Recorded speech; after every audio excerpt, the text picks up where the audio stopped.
What impact already do you think it's having on U.S. businesses, if any? Well, I think we're seeing U.S. businesses demonstrate caution. In the first half of this year, it's clear that businesses are competing with ever stronger Chinese companies. The Chinese companies have gained some advantage by virtue of their government backing.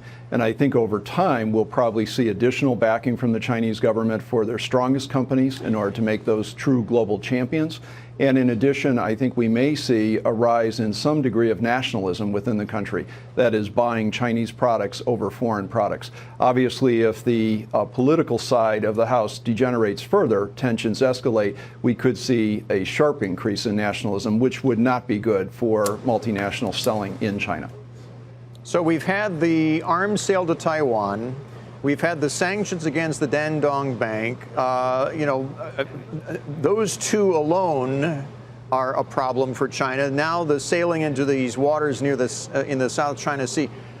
But those are the things that we're doing to China. What could they do to us? What kind of retaliation could we expect, if anything, from them? Well, certainly, Bill, the idea of Chinese consumers buying Chinese-produced products rather than American products would be one such retaliatory measure. But that may would be a trend. That wouldn't be the government doing something. I mean, are there things that President Xi could threaten to President Trump at the G20 summit, do you think? Fair point on the notion of companies, and yet we've seen very sharp reactions occasionally occur with Japan and even South Korea, where Chinese consumers have been mobilized to reject or react to a certain political situation.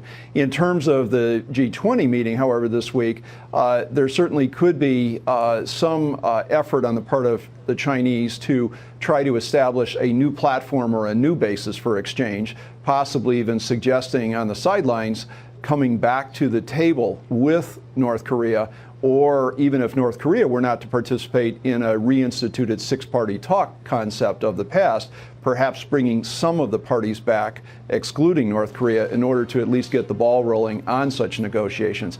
The Chinese are much more likely to put an incentive together rather than a threat. And I think that's the difference in negotiating style that we need to pay attention to here. Yeah, the North Korea issue is obviously a well-known one, if a challenging one. But in Hong Kong, I was really struck by the speech that Chinese President Xi Jinping gave there over the weekend, where he talked about a red line and said basically, dissent or threats to the mainland wouldn't be tolerated. And Hong Kong has been one of the world's most important, centers of economic activity. What happens to that over time? And should U.S. businesses or the U.S. government trying to be put more pressure on China or doing more to somehow defend democracy there, even though the handoff has been done? Well, essentially, President Xi reasserted that Hong Kong is an internal matter to China, even though the country adopted a program of one China, two systems. When the original Basic Law was signed in 1984, it was always acknowledged that Hong Kong would be operating under the aegis of China.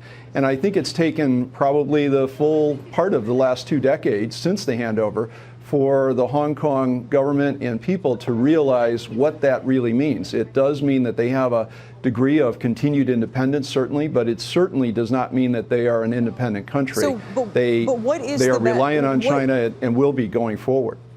Right, but I guess my point is, now that that's become obvious, what should the response of American businesses be? Should it simply be to kind of keep trying to do what they can do, keep your head down, don't, this, I guess, the same way you'd behave in China proper? Or, again, is there some way in which they should be trying to, perhaps even just by doing business, promote democracy, promote, more of a market-based economy? Or is that just simply not the role? I personally think most CEOs believe it is not the proper role to interfere in politics, either in Hong Kong or in China. Most multinationals try to steer clear of politics, essentially taking more of a neutral stance in order to preserve their neutrality as participants in the Chinese economy. I think the same will probably apply in the Hong Kong situation. Certainly most people would like to see the Hong Kong Chinese achieve a one-person, one-vote equilibrium. That's just not happening as of yet, and it's probably beyond the abilities of American multinationals to affect that change.